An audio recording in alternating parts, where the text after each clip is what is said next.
నమస్తే welcome to Bharat 9 news వార్తల్లో ముందుగా ముఖ్యాంశాలు చూద్దాం.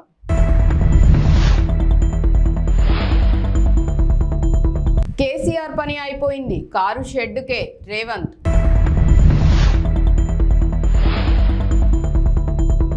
ఈ నెల 28 నుంచి జగన్ మలి విడత ఎన్నికల ప్రచారం.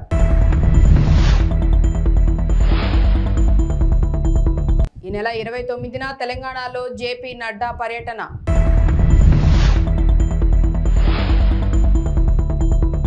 రుణమాఫీపై సీఎం రేవంత్ చర్చకు రావాలని హరీష్ సవాల్.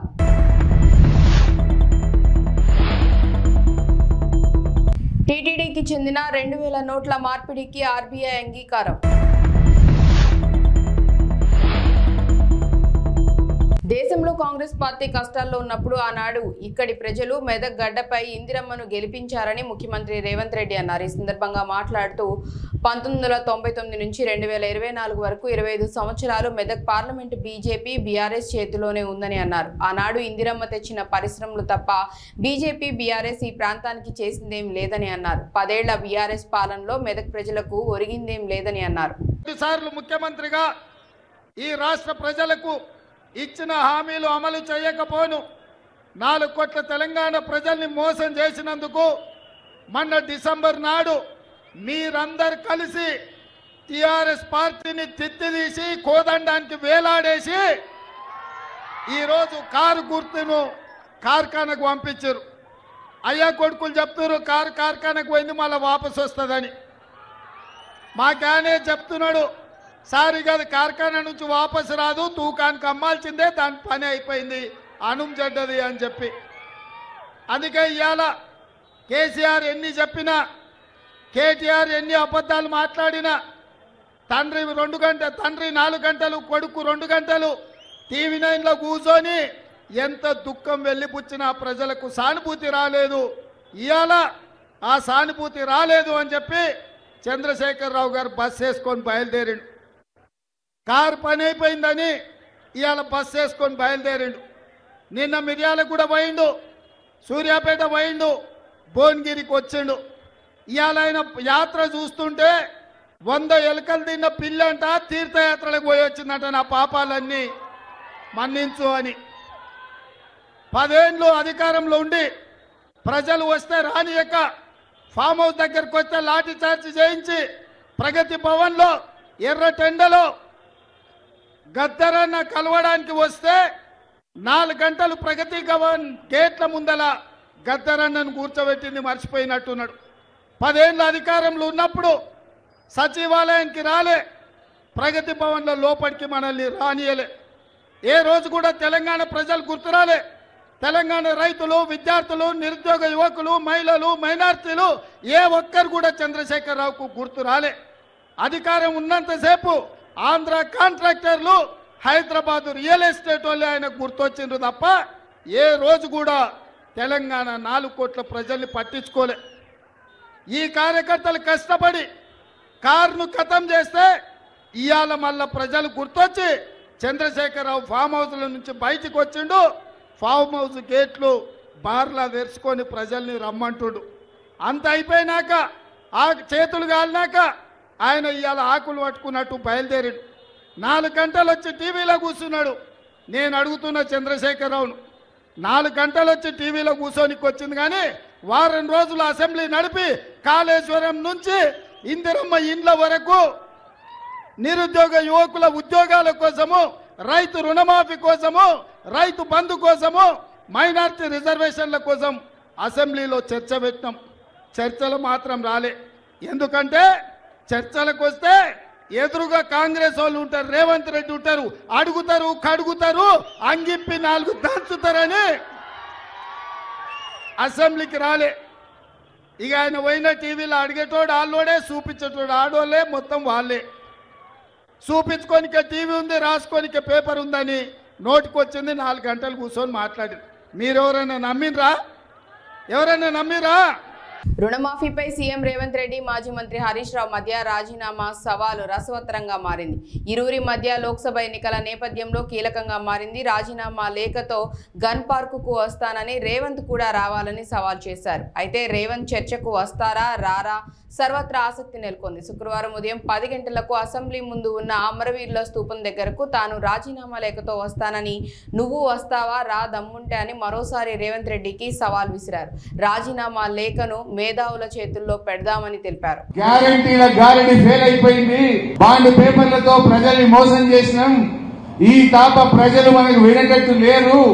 కాంగ్రెస్ పార్టీని తుక్కుగా ఓడగొట్టేట్టున్నారని ఇప్పుడు నయా నాటకం, దేవుడి మీద ఒట్ల నాటకం మొదలుపెట్టింది.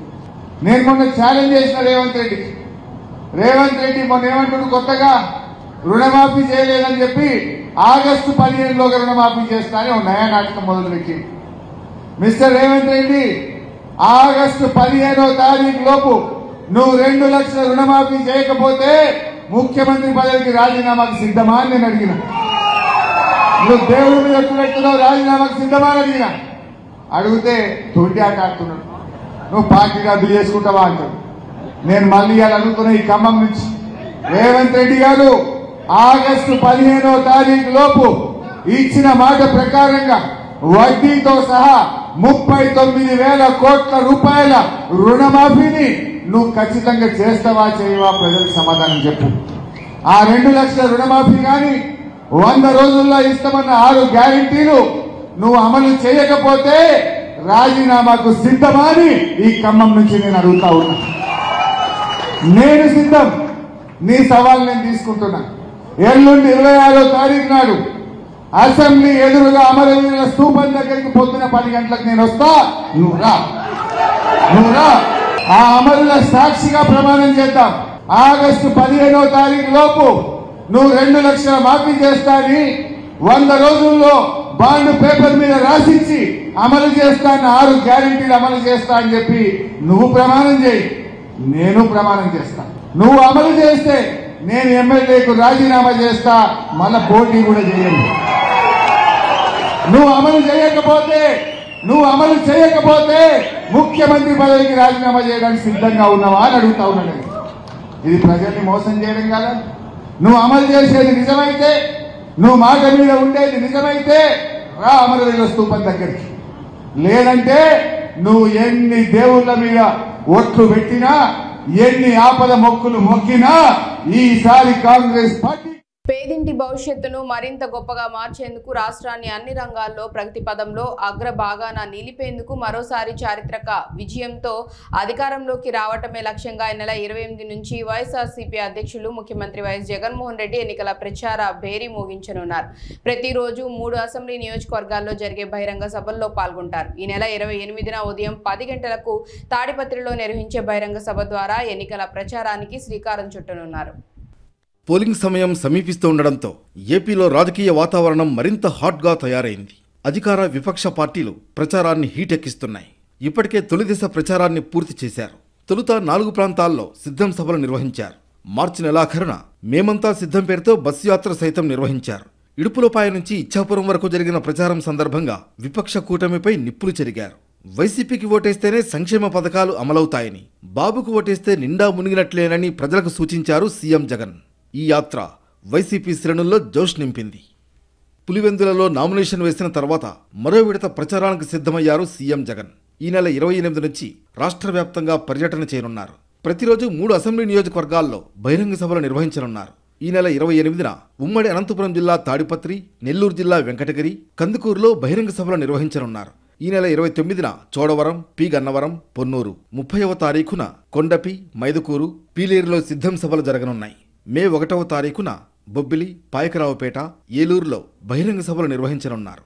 ఈ మేరకు పార్టీ క్యాడర్ రూట్ మ్యాప్ తయారు చేయడం జరిగింది. రాష్ట్రంలో పార్లమెంట్ ఎన్నికల్లో డబుల్ డిజిట్ సీట్లే లక్ష్యంగా పెట్టుకున్న బీజేపీ ప్రచారాన్ని స్పీడ్ చేసింది. ఇందులో భాగంగా ఈ నెల 29న రాష్ట్రానికి జేపీ నడ్డా రానుండగా 30న మోదీ పర్యటన ఖరారైంది. రాష్ట్రంలో ఎన్నికల షెడ్యూల్ రిలీజ్ అయ్యాక తొలిసారిగా మోదీ రాష్ట్రానికి రానున్నారు. ఈ నెల 30న జహీరాబాద్ ఎంపీ అభ్యర్థి బీబీ పాటిల్, మెదక్ పార్లమెంట్ అభ్యర్థి రఘునందన్ రావుకు మద్దతుగా ప్రచారం నిర్వహించనున్నారు. త్వరలో ఆందోళ్ అసెంబ్లీ నియోజకవర్గంలోని సుల్తాన్పూర్ బహదర్పూర్లో మధ్యాహ్నం 3 గంటలకు నిర్వహించనున్న బీజేపీ విశాల జనసభలో మోదీ పాల్గొంటారని ఆ పార్టీ నేతలు ప్రకటించారు. అదే రోజు సాయంత్రం శేరిలింగంపల్లి నియోజకవర్గంలో ఐటీ ఎంప్లాయీస్ ఇంటెలెక్చువల్స్తో సమావేశమయ్యే ఛాన్స్ ఉంది. అలాగే మే 3-4 తేదీల్లోనూ మోదీ రాష్ట్రానికి రానున్నారని పార్టీ వర్గాలు చెప్తున్నాయి. మే 3న వరంగల్ పార్లమెంట్ పరిధిలో ఒక సభ, భువనగిరి, నల్గొండ ఎంపీ సెగ్మెంట్లను కలుపుతూ మరో సభలో ఆయన పాల్గొంటారు.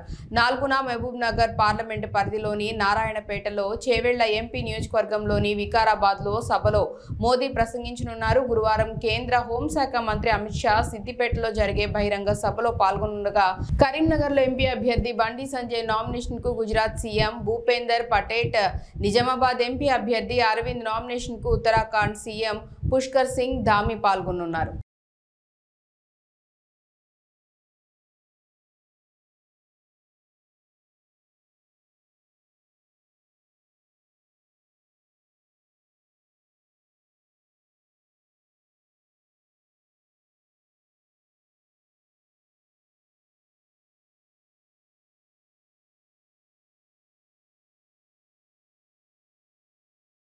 కరీంనగర్ ప్రభుత్వ మహిళా డిగ్రీ కళాశాలకు కేంద్ర ప్రభుత్వం అటానమస్ హోదా కల్పించనుంది. కరీంనగర్ ప్రభుత్వ మహిళా డిగ్రీ కళాశాలకు అటానమస్ హోదా కల్పించాలని కోరుతూ ఫిబ్రవరి 16న ఎంపీ బీజేపీ జాతీయ ప్రధాన కార్యదర్శి బండి సంజయ్ కేంద్రానికి లేఖ రాశారు. బండి సంజయ్ లేఖపై కేంద్రం స్పందించింది. అటానమస్ హోదా కల్పిస్తున్నట్లు శాతవాహన యూనివర్సిటీ రిజిస్ట్రార్కు లేఖ అందించారు. అటానమస్ హోదా కల్పించినందుకు కేంద్ర మానవ వనరుల అభివృద్ధి శాఖకు బండి సంజయ్ కృతజ్ఞతలు తెలిపారు. ఇదే సైన్స్ కాలేజీలో కానీ ఆర్ట్స్ కాలేజీలో చదువుకున్న తర్వాత అనేక సమస్యల మీద అవగాహన ఉంటుంది. ప్రభుత్వ కళాశాలలో చదువుకునే విద్యార్థులందరూ కూడా సమస్యల మీద అవగాహన ఉంటుంది. నేను ప్రభుత్వ కళాశాలలో చదువుకునే వాటి నేను ఎంపీ అయ్యాను. ఒక పార్లమెంట్ సభ్యుడిగా ఏ సమస్య వచ్చినా, ఏ ఇబ్బంది వచ్చినా ఈ కళాశాల సమస్యల మీద ఒక అవగాహనతో తప్పకుండా పరిష్కరించే ప్రయత్నం చేస్తాను.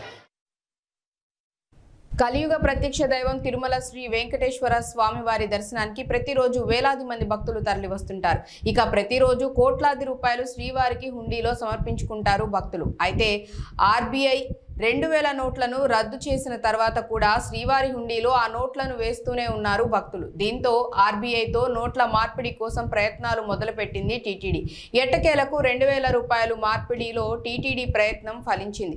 2023 అక్టోబర్ 7వ తేదీ నుంచి 2000 రూపాయల నోట్ల మార్పిడిని రిజర్వ్ బ్యాంక్ ఆఫ్ ఇండియా రద్దు చేసిన విషయం విదితమే కాగా, అటు తర్వాత కూడా శ్రీవారి హుండీలో 2000 రూపాయల నోట్లు పెద్ద సంఖ్యలో సమర్పించారు భక్తులు. దీనిపై రిజర్వ్ బ్యాంక్ అధికారులతో స్పందించిన నోట్ల మార్పిడి చేయాలని విజ్ఞప్తి చేసింది టీటీడీ. దీనిపై సానుకూలంగా స్పందించారు రిజర్వ్ బ్యాంక్ ప్రతినిధులు. 2023 అక్టోబర్ 8వ తేదీ నుంచి 2024 మార్చి 22వ తేదీ వరకు 5 విడతల్లో 3,20,00,000 రూపాయల విలువ చేసే 2000 రూపాయల నోట్లను మార్పిడి చేసుకుంది టీటీడీ.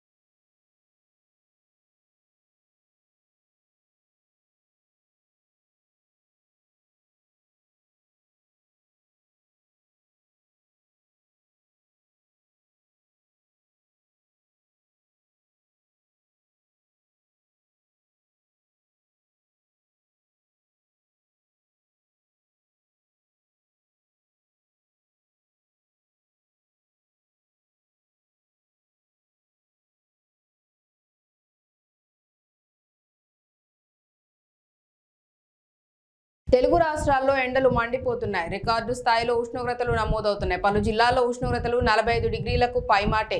పలు మండలాల్లో తీవ్ర వడగాళ్లు కూడా వీస్తున్నాయి. వచ్చే 3 రోజులు గరిష్ట ఉష్ణోగ్రతలు మరో 2 నుంచి 3 డిగ్రీలు పెరిగే అవకాశం ఉందని హైదరాబాద్ వాతావరణ కేంద్రం హెచ్చరించింది. గురు శుక్రవారాల్లో పలు జిల్లాల్లో వడగాలులు వీస్తాయని తెలిపింది. గురువారం కొమరంభీం, ఆసిఫాబాద్, మంచిర్యాల, పెద్దపల్లి, జయశంకర్, భూపాలపల్లి, ములుగు, భద్రాద్రి కొత్తగూడెం, ఖమ్మం, నల్గొండ, సూర్యాపేట జిల్లాల్లో వడగాల్పులు వీస్తాయని వాతావరణ శాఖ తెలిపింది. ఈ జిల్లాలకు 3 రోజుల పాటు ఎల్లో అలర్ట్ జారీ చేసింది. కాగా మన్నార్ గల్ఫ్ నుంచి అంతర్గత తమిళనాడు, రాయలసీమ మీదుగా దక్షిణ తెలంగాణ వరకు సగటు సముద్ర మట్టానికి 1.5 కిలోమీటర్ల ఎత్తులో ద్రోణి కొనసాగుతుందని వాతావరణ శాఖ తెలిపింది.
ఐపీఎల్లో రికార్డు స్కోర్తో అదరగొడుతున్న సన్ రైజర్స్ హైదరాబాద్ జట్టు ఓటమి మూటగట్టుకుంది. అది కూడా ఈ సీజన్లో పేలవ ప్రదర్శన చేస్తున్న ఆర్సీబీపై కావటం అభిమానులకు మరింత బాధని కలిగిస్తోంది. అంతేకాదు సొంత మైదానం ఉప్పల్లో ఘన విజయం సాధిస్తుందని భావించిన అభిమానులను పూర్తిగా నిరాశకు గురిచేసింది. స్టార్ బ్యాట్స్మెన్లు అందరూ చేతులెత్తేశారు. కెప్టెన్ ప్యాట్ కమిన్స్ సహా బౌలర్లందరూ నిరాశపరిచారు. దీంతో ఆర్సీబీ 35 పరుగుల తేడాతో విజయం సాధించింది. వరుసగా 6 మ్యాచ్ల్లో ఓడి డీలా పడిన ఆ జట్టు ఎట్టకేలకు సుమారు నెల రోజుల తర్వాత గెలుపు బాట పట్టింది. Rajat Patidar player of the match గా నిలిచారు.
ఎన్నికల్లో గాజువాక నియోజకవర్గంలో కూటమి గెలుపును ఎవరు ఆపలేరని నియోజకవర్గ అభివృద్ధి పల్లా శ్రీనివాసరావు అన్నారు. పాత గాజువాక పార్టీ కార్యాలయంలో మాట్లాడుతూ తాను నామినేషన్ కార్యక్రమానికి వెళ్తున్నప్పుడు ప్రజలు స్వచ్ఛందంగా తరలి వచ్చారని వారందరికీ కృతజ్ఞతలు తెలియజేస్తున్నామని అన్నారు. విశాఖ జిల్లాకు ఏం చేశారని వైసీపీ వాళ్లు ఓట్లు అడుగుతున్నారని ప్రశ్నించారు.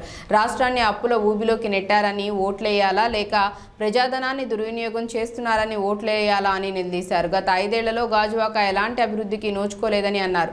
తెదేపా హయాంలో అనేక అభివృద్ధి పనులు చేశామని గుర్తు చేశారు. ఎమ్మెల్యేగా తనను, ఎంపీగా భరత్ను గెలిపిస్తే ఉక్కును కాపాడుకోవటమే కాకుండా కాలుష్య నివారణ, మత్స్యకారులకు జట్టి నిర్మాణం, గాజువాకలో ఫ్లైఓవర్ నిర్మాణం, కార్డుల బదిలీ, ఏపీఐఐసి భూ నిర్వాసితుల సమస్య వంటివి పరిష్కరిస్తామని చెప్పారు. ఈ కార్యక్రమంలో పలువురు పాల్గొన్నారు. కార్మిక లోకానికి తెలుసు, ఇక్కడ ఉన్నటువంటి నిర్వాసితులకు తెలుసు, అందరికీ తెలుసు. ఏ ప్రైవేట్ ఇన్వెస్టర్ రావాలన్నా, ఏ ప్రైవేట్ వ్యక్తి అయినా స్టీల్ ప్లాంట్ కొనాలి అంటే అక్కడ దానికి స్టేట్ గవర్నమెంట్ ఒక సహాయ సహకారాలు కావాలి. అందుకే కేంద్ర ప్రభుత్వం అమ్మేస్తానంటే కొనడానికి రాష్ట్ర ప్రభుత్వం సహాయ సహకారాలు లేకుండా నిన్న జరిగినటువంటి నా నామినేషన్ ఏదైతే యాత్ర ఉందో దాన్ని దిగ్విజయంగా విజయవంతంగా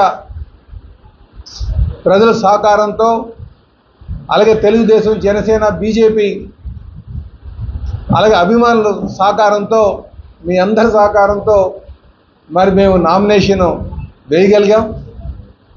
ఆ నామినేషన్ను చూసిన తర్వాత ఆ నామినేషన్, ఆ పాదయాత్ర కావచ్చు, ఆ యాత్ర కావచ్చు, అది చూసిన తర్వాత నిజంగా నా భూతో నా భవిష్యత్ లాగా ఉంది. అంటే నేను ఎప్పుడు కూడా అంత జనాన్ని చూడలే. దాన్ని బట్టి నాకు అర్థమవుతుంది ఏంటంటే ప్రజలు మార్పు కోరుకుంటున్నారు.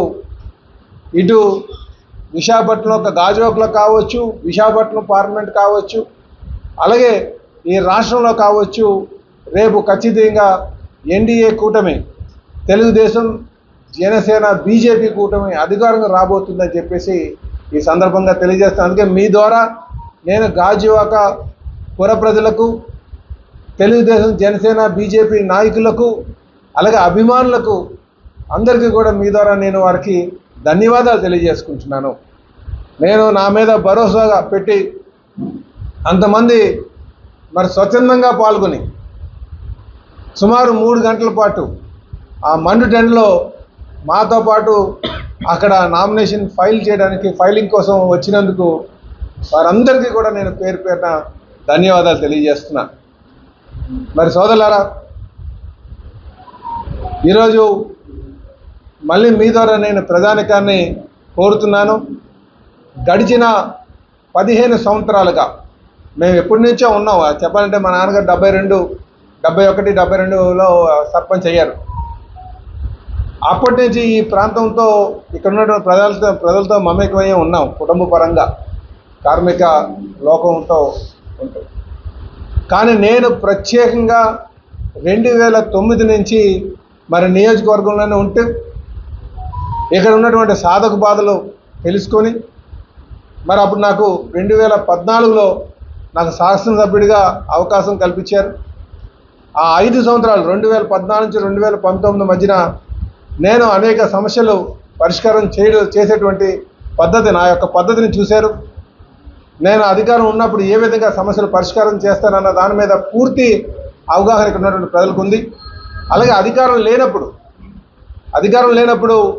నా పోరాట పటిమం ప్రజలతో మమేకమై ప్రజాపక్షాన్ని నించొని ప్రభుత్వం చేసినటువంటి ప్రజా వ్యతిరేక విధానాలపైన మేము పోరాటం చేసినటువంటి తీరు కూడా ఇక్కడ ఉన్నటువంటి ప్రజానికి తెలుసు.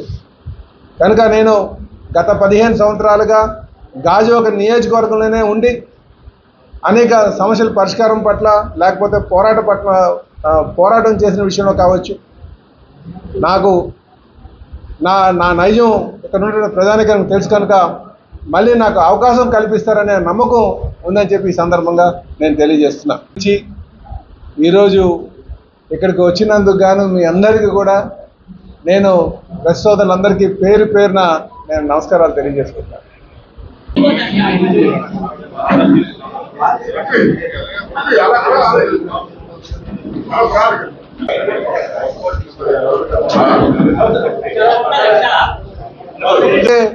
ప్రత్యక్షంగా ఉద్యోగస్తులు 35,000 మంది ఉన్నారు. వారు కూడా చాలా ఆందోళన.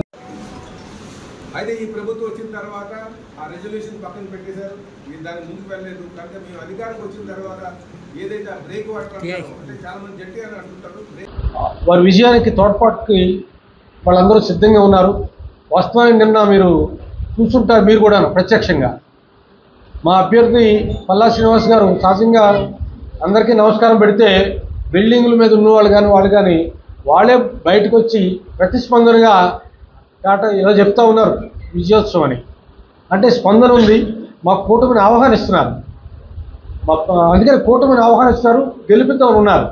దాంట్లో భాగమే నిన్న బ్రహ్మాండంగా మా నామినేషన్ అనేటువంటిది ఎప్పుడు నేను కూడా 34 సంవత్సరాలు ఉన్నాను, అంత భారీ స్థాయిలో ఎప్పుడు ర్యాలీ జరగలేదు, నామినేషన్ ర్యాలీ. అంటే almost Telugu Desam party, Janasena, BJP కూటమి అభ్యర్థి గెలిచినట్లుగానే ప్రజలు భావిస్తూ ఉన్నారు. ఎన్నికలు ఎప్పుడు వచ్చారో దానికి సిద్ధంగా ఉన్నారు. ఇదొకటి. 2, గుడివాడ అమర్నాథ్ నిన్న తన ముఖం చూస్తేనో తన పేరు చెప్తేనో ప్రజలు ఓట్లేరేనో, లేకపోతే జగన్మోహన్ రెడ్డి పేరు చెప్తే అసలైరేనో మా పవన్ కళ్యాణ్ గారి ఫోటో పెట్టుకొని ఊరేగుతున్నాడు ఆయన. అది సిగ్గు ఉండాలి. అది అనైకత. నైతిక విలువ లేనటువంటి మనిషిలాగా ప్రవర్తించారు. సరే, వేదిక మీద ఉన్నటువంటి బొత్స సత్యనారాయణ ఇంకా సుబ్బారెడ్డి ఎంపీలు వాళ్ళకైనా బుద్ధి ఉండాలి కదా. పవన్ కళ్యాణ్ గారి ఫోటో నువ్వు పెట్టుకుంటే నీ జగన్మోహన్ రెడ్డి ఫోటో పెట్టుకోవాలి. అంటే జగన్మోహన్ రెడ్డి పేరు చెప్తే ఓట్లు రావు. ఓటమి భయాన్ని అంగీకరించారు. ఓడిపోతున్నాం ఇక్కడని. అందుకనే మా నాయకుడు ఫోటో పెట్టుకొని ఊరేగటం అది పూర్తి స్థాయిలో అది దిగజారుడుతనం, అవినీతి, అంటే అనైక్యతగా. అందువల్ల ఇప్పటికనే ఆల్మోస్ట్ అతను ఓటమిని అంగీకరిస్తూ ఆయనంతలో ఆయనే ఒకవేళ ఓట్లు రావని అనుకుంటే జనసేన పార్టీలో జాయిన్ అయిపోయి మా కూటమి అభ్యర్థి పల్లా శ్రీనివాస్ గారికి సపోర్ట్ చేస్తే బాగుంటుందని చెప్పి హితవు చేస్తున్నాం.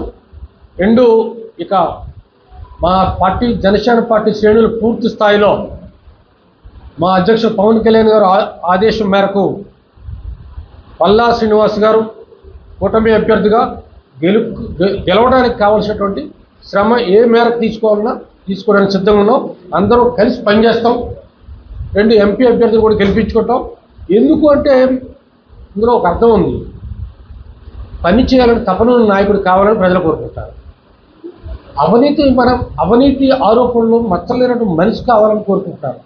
మా అభ్యర్థికి అవినీతి మచ్చలైతే లేవు, ఉంటే పుట్టుమచ్చలు ఉండదు తప్ప. మిగతా మా మీద పోటీ చేస్తున్న అభ్యర్థి అమర్నాథ్కి తనకు పూర్తిగా అవినీతి మరకలే ఉన్నాయి.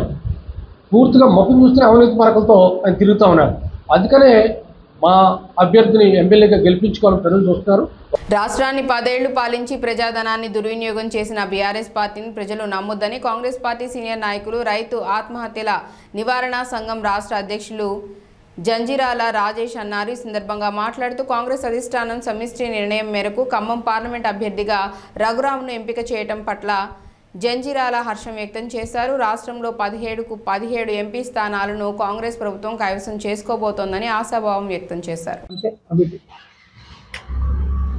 ఖమ్మం పార్లమెంటు అభ్యర్థిగా ఖమ్మం జిల్లా వాసి రామ్ సాయం సురేందర్ రెడ్డి గారు, వారి యొక్క కుటుంబం కాంగ్రెస్ పార్టీకి ఎన్నో సంవత్సరాల నుంచి సేవలు అందిస్తున్నటువంటి వారు, వారి తనయుడు అయినటువంటి రామ్ సాయం రఘురామరెడ్డి గారిని అధిష్టానం ఎంపిక చేసింది. దీని మీద ఉన్నటువంటి పరిస్థితుల్ని లేటెస్ట్గా ఒక మంచి అభ్యర్థిని మన పొంగులేటి శ్రీనివాసరెడ్డి గారు మరియు ఖమ్మం జిల్లా ఉప ముఖ్యమంత్రి బట్టి విక్రమార్క గారు, సీనియర్ నాయకులు శ్రీ తుమ్మల నాగేశ్వరరావు గారు మరియు శ్రీమతి రేణుకా చౌదరి గారు, వీరి యొక్క ఆధ్వర్యం లోపల ఈ క్యాండిడేట్ని ఎంపిక చేయడం కాంగ్రెస్ శ్రేణుల్లో నూతన ఉత్సాహాన్ని నెలకొల్పే విధంగా ఒక 24 క్యారెట్ల మంచి వ్యక్తి, మంచి కుటుంబం, ఉన్నతమైనటువంటి కాంగ్రెస్ విలువలతో ఉన్నటువంటి కుటుంబం నుంచి వచ్చినటువంటి వారు. వీరి ఎంపిక పట్ల సర్వత్రా కాంగ్రెస్, యువజన కాంగ్రెస్, మహిళా కాంగ్రెస్, సేవాదల్, కిసాన్ సెల్ అందరూ కూడా చాలా సంతోషంగా ఉన్నారు. ఎందుకనంటే ఖమ్మం జిల్లా కానివ్వండి, వరంగల్ జిల్లా కానివ్వండి, ఉమ్మడి ఖమ్మం జిల్లాలో కూడా వీరి యొక్క రామ్ సహాయం వాళ్ళ యొక్క దానకరణం లోపల లబ్ధి పొందినటువంటి వారు. అలాంటి కుటుంబం నుంచి ఒక మంచి వ్యక్తి ఇవాళ పార్లమెంటుగా ఎంపిక చేశారు. వీరందరి గెలుపు అత్యధిక మెజారిటీతో గెలిపించేటువంటి కార్యక్రమంలో మేమంతా ముందుంటామని చెప్పేసి కాంగ్రెస్ శ్రేణులు అందరూ కూడా ఉదయం నుంచి ఫోన్ చేసి మాట్లాడుతున్నారు. కాబట్టి వీరిని ఎంపిక చేసినటువంటి మల్లికార్జున ఖర్గే గారు కానివ్వండి, శ్రీమతి సోనియా గాంధీ గారు కానివ్వండి, శ్రీ రాహుల్ గాంధీ గారు కానివ్వండి, శ్రీమతి ప్రియాంక గాంధీ గారు కానివ్వండి, మరి అదేవిధంగా రాష్ట్ర ముఖ్యమంత్రి శ్రీ రేవంత్ రెడ్డి గారు కానివ్వండి, అనేక మంది పెద్దలందరికీ కూడా హృదయపూర్వక ధన్యవాదాలు తెలియజేస్తూ రామ్ సహాయం రఘురామరెడ్డి గారిని విజయాన్ని అప్రతిహతంగా బంపర్ మెజారిటీతో ఖమ్మం జిల్లా నుంచి వరంగల్ జిల్లాలో, ఖమ్మం జిల్లాలో 2 నియోజకవర్గాలు, అదేవిధంగా వరంగల్లో ఉన్నటువంటి 2 పార్లమెంటు స్థానాలు కూడా 4 పార్లమెంటు స్థానాలను కూడా కాంగ్రెస్ పార్టీ కార్యకర్తలు మరియు బడుగు బలహీన వర్గాలు, బీసీలు, ఎస్సీలు, ముఖ్యంగా బంజారాలు వీళ్ళందరూ కూడా కాంగ్రెస్ పార్టీ పట్టం కట్టాలనేటువంటి దాని మీద ఉన్నారు. చేసినటువంటి పనులు చెప్పుకోలేనటువంటి బీఆర్ఎస్ అభ్యర్థి నామా నాగేశ్వరరావు గారు కానివ్వండి, అదేవిధంగా ఉన్నటువంటి ఎంతోమంది పార్టీలు బీజేపీ పార్టీ అని చెప్పేసి వస్తున్నారు. వాళ్ళు 10 సంవత్సరాలు చేసిన అభివృద్ధి కార్యక్రమాలు చెప్పకుండా కేవలం జై శ్రీరామ్ అని చెప్పేసి పేరుతో ఉంటున్నారు.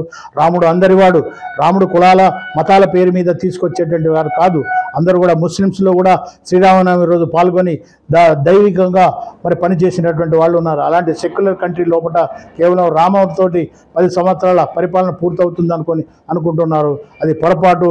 కానీ రాముడు అందరివాడు, అందరికీ కావలసినటువంటి వారు. త్రేతాయుగం నుంచి ఇప్పటి వరకు కొన్ని వేల సంవత్సరాల నుంచి కూడా ప్రతి గ్రామంలో గాంధీ గారి విగ్రహం ఉంది, ప్రతి గ్రామంలో రాముడి విగ్రహం ఉంది. ఇవాళ కొత్తగా రాముడు పరిచయం చేసేటువంటి పరిస్థితి తీసుకురాకుండా మీరు చేసినటువంటి అభివృద్ధి కార్యక్రమాలు ప్రజల ముందు ఉంచండి. మేము ఇది చేశాం, మీరు మళ్ళీ పట్టం కట్టండి అని. 2 సంవత్సరాలు 10 సంవత్సరాలు ఏలినటువంటి మీరు సామాన్యుడు బతకలేని పరిస్థితుల్లో పెట్రోల్ డీజిల్ రేట్లతోటి మమ్మల్ని తినడానికి తిండి లేనటువంటి పరిస్థితుల్లో మేము ముందుకు పోతున్నామని చెప్పేసి, కాబట్టి ఇలాంటి చౌకబారు మాటలు మాట్లాడవద్దని చెప్పేసి ఉత్తముడైనటువంటి రఘురామరెడ్డి ద్వారా మరి తెలంగాణలో కూడా కాంగ్రెస్ పార్లమెంట్ సీట్లు, అత్యధిక సీట్లు మా ముఖ్యమంత్రి రేవంత్ రెడ్డి గారు చెప్పినట్టు 17కు 17 సీట్లు కాంగ్రెస్ కైవసం చేసుకుంటుంది. రాహుల్ గాంధీ జూన్ 9వ తారీఖు నాడు ప్రమాణ స్వీకారం చేస్తారు ప్రధానమంత్రిగా అని చెప్పేసి మేము విజ్ఞప్తి చేస్తూ ప్రజల్ని కోరుకుంటున్నాను, మనవి చేసుకుంటున్నాను. జై కాంగ్రెస్, జై రాహుల్ గాంధీ.